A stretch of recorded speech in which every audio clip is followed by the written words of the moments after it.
नमस्कार, स्वागत है आपका तहलका इंडिया न्यूज में। आपके साथ मैं हूं दिग्विजय सिंह चौहान। उत्तराखंड एक्सप्रेस देख रहे हैं आप। उत्तराखंड एक्सप्रेस में तेज रफ्तार खबरों का सिलसिला शुरू करते हैं। उत्तराखंड के मुख्यमंत्री त्रिवेंद्र सिंह रावत ने टिहरी झील महोत्सव में रिबन काटकर महोत्सव का शुभारंभ किया। इस मौके पर उन्होंने कहा कि सरकार पर्यटन के लिए अत्यंत संवेदनशील है। उन्होंने कहा कि सरकार प्रदेश भर में नए टूरिस्ट डेस्टिनेशन को विकसित करेगी। आपको बता कि आज से 3 दिवसीय झील महोत्सव का शुभारंभ हो चुका है, जिसमें पर्यटन, सांस्कृतिक कार्यक्रमों के साथ ही लैंड, एरो और वाटर एडवेंचर स्पोर्ट्स का आनंद उठा सकेंगे। गौरतलब है कि देश के सबसे ऊंचे बांध की 42 वर्ग किलोमीटर क्षेत्र में फैली विशालकाय झील को पर्यटन से जोड़ने के उद्देश्य से साल 2014 में सरकार ने टिहरी झील महोत्सव का आगाज किया था। उत्तराखंड में एक बार फिर से मौसम करवट बदल सकता है। मौसम विभाग ने अगले 48 घंटे तक का अलर्ट जारी किया है। मौसम विभाग के निदेशक विक्रम सिंह ने बताया कि प्रदेश के अधिकांश इलाकों में बारिश और बर्फबारी देखी जा सकती है। इसके साथ ही मौसम विभाग ने प्रदेश के कई हिस्सों में ओले गिरने की भी संभावना जताई है। देहरादून, हरिद्वार, टिहरी, पौड़ी, नैनीताल, उधमसिंह नगर, चंपावत और पिथौरागढ़ के लिए भारी बारिश का अलर्ट जारी किया गया है। इस दौरान मौसम विभाग ने लोगों से सतर्क रहने की भी अपील की है। राजधानी देहरादून में राज्य स्तरीय बैंकर्स समिति की 68वीं बैठक का आयोजन किया गया, जिसमें उत्तराखंड सरकार के विभिन्न विभागों के प्रमुख सचिव के अलावा विभागीय पदाधिकारी बैठक में मौजूद रहे। साथ ही बैंक के नियंत्रकों की बैठक में सक्रिय भागीदारी देखने को मिली। बैंकर्स की इस बैठक में 2018-19 के वित्तीय वर्ष पर चर्चा की गई, जिसमें अजित सिंह ठाकुर ने कहा कि बैंक सदा राज्य के विकास के लिए काम करेंगे। सितारगंज में कांग्रेस के पूर्व सांसद महेंद्रपाल सिंह ने पुलवामा हमले में शहीद सैनिक के परिवार से मुलाकात की, जिसके बाद उन्होंने प्रेस वार्ता कर सरकार से शहीदों के परिवार से की गई घोषणाओं को जल्द पूरा करने की बात कही। साथ ही महेंद्रपाल सिंह ने सितारगंज में कांग्रेस पार्टी के कार्यकर्ताओं के साथ मुलाकात की और कार्यकर्ताओं में जोश भरने का भी काम किया। उन्होंने कहा कि सितारगंज, किच्छार, रुद्रपुर, गदरपुर के सभी कांग्रेसी कार्यकर्ताओं परिवर्तन रैली के बाद से जोश भरा हुआ है और निश्चित तौर पर आने वाले चुनाव में कांग्रेस पार्टी हर जगह पर अपना परचम लहराएगी। उत्तराखंड के लक्सर में विधायक संजय गुप्ता ने पुलवामा में हुए आतंकी हमले की कड़ी निंदा करते हुए कहा कि आतंकी और उनके आका बच नहीं पाएंगे, चाहे किसी भी कोने में जाकर छिप जाएं। आतंकियों को भारत के वीर जवान ढूंढ कर उनके अंजाम तक पहुंचाए। विधायक संजय गुप्ता ने कहा कि पीएम की कुचल नीतियों के चलते आतंकियों का पनाहगार पाकिस्तान अब अलग थलग पड़ गया है। विधायक ने कहा कि पीएम मोदी के द्वारा जल्द ही पाकिस्तान के खिलाफ बड़ी कार्रवाई की जाएगी, जिससे कि पूरी दुनिया में मैसेज जाएगा कि हिंदुस्तान के साथ कायराना वारदात करने वालों को क्या अंजाम तक पहुंचाया जाता है। उत्तराखंड के लक्सर में प्रधानमंत्री किसान सम्मान निधि योजना के तहत रविवार को लक्सर तहसील मुख्यालय पर कार्यक्रम आयोजित किया गया, जिसमें लक्सर विधायक संजय गुप्ता, एसडीएम कौस्तुभ मिश्र ने अधिकारियों के साथ बातचीत की और सीधा प्रसारण सुना। इस दौरान विधायक संजय गुप्ता और एसडीएम कौस्तुभ मिश्र ने किसानों को किसान सम्मान निधि योजना की जानकारी भी दी। आपको बता दें कि पिछले दिनों केंद्र सरकार के द्वारा प्रधानमंत्री नरेंद्र मोदी के द्वारा देश भर में किसान सम्मान निधि योजना की घोषणा की गई थी। सीमांत क्षेत्र के डिग्री कॉलेज में 1 करोड़ की अधिक से लागत से बनने वाला हाईटेक सभागार का निरीक्षण करने स्थानीय विधायक और एसडीएम पहुंचे, जहां पर जल्द काम पूरा करने के निर्देश दिए गए। विभागीय अधिकारियों ने डिग्री कॉलेज प्रशासन के साथ ही पुराने सभागार का भी निरीक्षण किया। निरीक्षण के दौरान विभागीय अधिकारियों से खटीमा डिग्री कॉलेज सभागार को हाईटेक सभागार के रूप में कैसे विकसित किया जाए, इसको लेकर चर्चा की गई। इस दौरान विधायक पुष्कर सिंह धामी ने कहा, इस संस्था के अधिकारियों को मुख्यमंत्री की घोषणा के अनुरूप जल्द से जल्द कॉलेज के सभागार को हाईटेक रूप में विकसित किए जाने को लेकर बात कही। पूर्व मुख्यमंत्री विजय बहुगुणा और विधायक खजानदास उत्तरकाशी दौरे के दौरान मसूरी में लोकसभा चुनाव के टिकट के संबंध में पत्रकारों से बातचीत करने पहुंचे। यहाँ पर उन्होंने कहा कि पार्टी जो निर्णय लेगी उसका टिकट फाइनल किया जाएगा। विजय बहुगुणा ने कहा कि वो पार्टी में आए हैं और पार्टी पर उन्हें पूर्ण विश्वास है और जिसका जहां पर उपयोग होना है पार्टी उसको वहीं पर इस्तेमाल करेगी। इसमें दावेदारी वाली कोई बात नहीं है। उन्होंने कहा कि टिहरी लोकसभा क्षेत्र से पूर्व में ही उन्हें काफी प्यार और स्नेह मिला है। साथ ही कहा कि क्षेत्र की जनता की सेवा और विकास करना सीएम विजय बहुगुणा ने कहा कि जो नदियों का पानी पाकिस्तान में जा रहा है उन पर भारत का हक है और उनको भारत सरकार के द्वारा रोका जाएगा और वो पानी पंजाब, हिमाचल के काम आएगा। साथ ही उन्होंने कहा कि आज पाकिस्तान की स्थिति है कि वो अलग थलग इस दुनिया में पड़ चुका है। खबर उत्तराखंड के हरिद्वार से है, जहां पर पुलवामा में सीआरपीएफ के जवानों पर आतंकी हमले से दुनिया भर के लोग गुस्से में हैं, तो वहीं यहां पर 10 देशों से आए विदेशी सैलानियों ने शहीद सैनिकों की आत्मा की शांति के लिए हरिद्वार के गंगा तट पर पूजा अनुष्ठान किया और इसमें शहीदों की शहादत को सलाम किया गया। शहीदों के परिजनों की दुख की इस घड़ी में हिम्मत, संयम, सुख और शांति की कामना उनके द्वारा की गई। साथ ही पुलवामा घटना की कड़े शब्दों में निंदा की गई। विदेशी सैलानियों का मानना है कि पूरी दुनिया को आतंकवादियों के खिलाफ आगे आना चाहिए।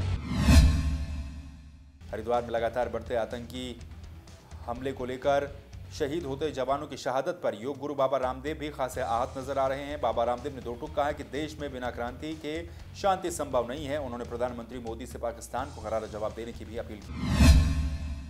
रामदेव के अनुसार प्रधानमंत्री नरेंद्र मोदी को योद्धा की तरह कार्य करना चाहिए। बाबा रामदेव का कहना है कि युद्ध के बिना कोई भी शुद्ध नहीं होता। बाबा रामदेव ने साफ कहा कि लातों के भूत बातों से नहीं मानते। अब युद्ध के निर्णय में सरकार को देरी नहीं करनी चाहिए और पाकिस्तान को करारा जवाब देना चाहिए। ब्रह्मलीन जगतगुरु रामानंदाचार्य हंस देवाचार्य का अस्थि विसर्जन वैदिक मंत्रोच्चारण के बीच हरिद्वार के कनखल स्थित सती घाट पर किया गया। इस मौके पर योग गुरु बाबा रामदेव समेत बड़ी संख्या में साधु संत और स्वामी हंसदेवाचार्य के शिष्य समर्थक मौजूद रहे। शनिवार शाम को स्वामी हंसदेवाचार्य का अंतिम संस्कार खड़खड़ी घाट पर किया गया था।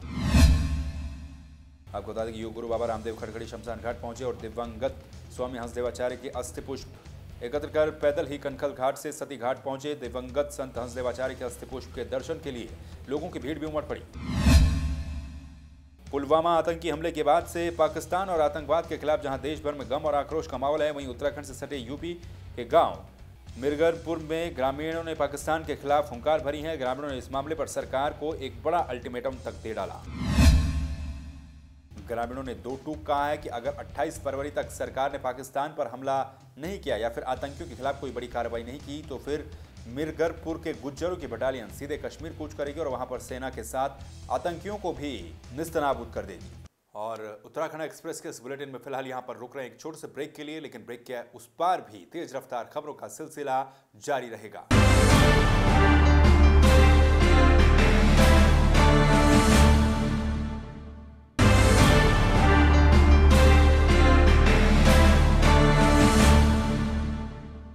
ब्रेक के बाद एक बार फिर से आपका स्वागत है। उत्तराखंड एक्सप्रेस देख रहे हैं आप। उत्तराखंड एक्सप्रेस में एक बार फिर से तेज रफ्तार खबरों का सिलसिला शुरू करते हैं।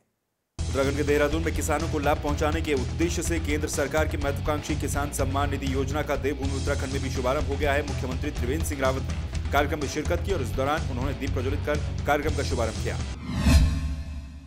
इस मौके पर मुख्यमंत्री ने मोदी सरकार की विभिन्न योजनाओं की जमकर सराहना की। साथ ही मुख्यमंत्री ने कहा कि किसानों का कर्ज माफ करना समस्या का समाधान नहीं है। किसानों की आर्थिकी को मजबूत करने में सरकार काम कर रही है और यही इसका स्थायी समाधान है। साथ ही सीएम ने 2% ब्याज पर ऋण उपलब्ध करवाए जाने की योजना की भी सराहना की। आपको बता दें कि प्रधानमंत्री किसान सम्मान निधि योजना से प्रदेश के 1,50,139 किसानों को इस योजना का लाभ मिलेगा। योजना में हर साल किसानों को 6,000 रुपए खाते में दिए जाएंगे। उत्तराखंड के दिनेशपुर में उज्ज्वला योजना के तहत फ्री में गैस किट लोगों को प्रदान करते हुए रुद्रपुर से विधायक राजकुमार ठुकराल ने कहा कि अगर रुद्रपुर विधानसभा के हरदासपुर से बसंतपुर जाने वाली सड़क जल्द नहीं बनी तो फिर अगला चुनाव वो नहीं लड़ेंगे। इस दौरान विधायक ने कहा कि हाल ही में पाकिस्तान ने हमारे वीर जवानों को धोखे से 42 जवानों को शहीद कर दिया था। इसका जवाब जल्द ही पाकिस्तान को दिया जाएगा। उन्होंने कहा कि प्रधानमंत्री नरेंद्र मोदी को इसका पूरा एक्शन लेते हुए जवानों को खुली छूट प्रधानमंत्री ने दे दी है। इस दौरान उन्होंने सरकार की विभिन्न योजनाओं से जनता को अवगत भी करवाया। उत्तराखंड के खटीमा में निजी अस्पतालों का बंद अब लोगों के लिए परेशानी का सबब बनता जा रहा है। इसका असर यहां पर दिख रहा है। निजी अस्पतालों की बंदी के चलते सरकारी अस्पतालों में मरीजों की संख्या में इजाफा हो गया है। वहीं अपने इलाज को लेकर मरीज सरकारी अस्पतालों का रुख कर रहे हैं, लेकिन अत्यधिक भीड़ की वजह से मरीजों को काफी परेशानियों का सामना करना पड़ रहा है। सीमांत खटीमा के मरीज जहां घंटों लाइन में लगकर सरकारी अस्पतालों में इन दिनों इलाज करवा रहे हैं। उधम सिंह नगर के सीमांत विधानसभा खटीमा में प्रशासन ने आम जनता की समस्याओं के निराकरण के लिए बहुउद्देशीय शिविर का आयोजन किया। ब्लॉक परिसर में खटीमा में लगे इस शिविर में समाज कल्याण विभाग, चिकित्सा विभाग, राजस्व विभाग, विद्युत विभाग, लोक निर्माण विभाग सहित कई विभागों के स्टॉल लगाए गए। इस शिविर में सीमांत क्षेत्र की जनता की समस्याओं का मौके पर ही निस्तारण किया गया। वहीं लोगों ने इस शिविर में स्थायी आय, विकलांग, विधवा, वृद्धा पेंशन के प्रमाण पत्रों को भी मौके पर बनवाया। स्थानीय विधायक पुष्कर सिंह धामी भी शिविर में पहुंचे और कई लोगों से मिलकर उनकी समस्याओं को सुना और अधिकारियों को आमजन की समस्याओं का निस्तारण करने के निर्देश दिए। उत्तराखंड के उत्तरकाशी में आए दिन दबंगों के हौसले काफी बुलंद होते जा रहे हैं। उत्तरकाशी के ज्ञानसू में सम्राट बैंड के लोगों ने एक युवक की जमकर पिटाई कर दी, जिसका वीडियो सोशल मीडिया पर भी वायरल हुआ। इस घटना के बाद से स्थानीय लोगों ने थाने में जमकर हंगामा किया और पुलिस पर लापरवाही का आरोप लगाया। स्थानीय लोगों का कहना है कि आए दिन इस तरह की घटनाओं से लोगों को काफी परेशानियों का सामना करना पड़ता है। कटीमा में पर्यावरण मित्र की भर्ती पर धांधली का आरोप लगाते हुए वाल्मीकि समाज के लोगों ने नगरपालिका में धरना शुरू कर दिया। वहीं लोगों ने आरोप लगाया कि नगरपालिका भर्ती के लिए 25,000 मांगे जा रहे हैं। आक्रोशित प्रदर्शनकारी वाल्मीकि समाज के लोगों ने मीडिया को बताया कि परिसीमन के बाद नगरपालिका खटीमा का क्षेत्र बड़ा होने की वजह से साफ सफाई व्यवस्था सुचारू रहे, इसके लिए नगरपालिका में 110 पर्यावरण मित्रों की भर्ती की जा रही है। लेकिन खटीमा के स्थायी निवासी होने और इस भर्ती में आवेदन करने के बावजूद भी लोगों के आवेदन पर विचार नहीं किया जा रहा, जबकि कुछ लोगों को सुविधा शुल्क लेकर पालिका परिसीमन में भर्ती किया गया है। इसीलिए अपने प्रदर्शन के माध्यम से वो मांग करते हैं कि वाल्मीकि समाज को यहां पर तरजीह दी जाए। उत्तराखंड के काशीपुर में निरंकारी मिशन के संस्थापक बाबा हरदेव सिंह का 65वां जन्मदिवस धूमधाम के साथ मनाया गया। इस मौके पर देश में संत निरंकारी चैरिटेबल फाउंडेशन के द्वारा समस्त भारत में एक विशाल स्वच्छता अभियान और वृक्षारोपण अभियान का भी आयोजन किया गया। इसके तहत काशीपुर में भी संत निरंकारी चैरिटेबल फाउंडेशन के द्वारा स्थानीय राजकीय चिकित्सालय में सघन स्वच्छता अभियान चलाया गया। इस दौरान सभी निरंकारी सेवादानों ने मिलकर सरकारी अस्पताल के पूरे परिसर में साफ सफाई के प्रति लोगों को जागरूक किया। रुड़की में पहली बार पहुंचे भीम आर्मी के संस्थापक चंद्रशेखर ने सरकार और प्रशासन पर जमकर हमला बोला। चंद्रशेखर ने केंद्र सरकार पर आरोप लगाया कि केंद्र सरकार जवानों की शहादत पर राजनीति कर रही है। चंद्रशेखर ने कहा कि 200 कुंटल RDX की जानकारी लेने में इंटेलिजेंस फेल साबित हुआ है।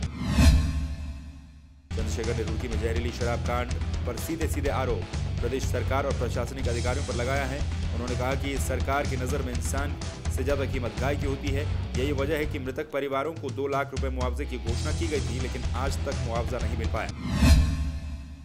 भीम आर्मी लोकसभा चुनाव में बीजेपी को हराने का काम करेगी और जो भी पार्टी बीजेपी को हराएगी भीम आर्मी उसका समर्थन भी करेगी। चंद्रशेखर ने रैली में आए युवाओं की भारी भीड़ से आह्वान किया कि जब डंडा उठाने का समय आ गया है तो उससे पीछे भी नहीं रहना चाहिए। दलितों और मुस्लिमों पर अत्याचार भीम आर्मी किसी भी सूरत में बर्दाश्त नहीं करेगी।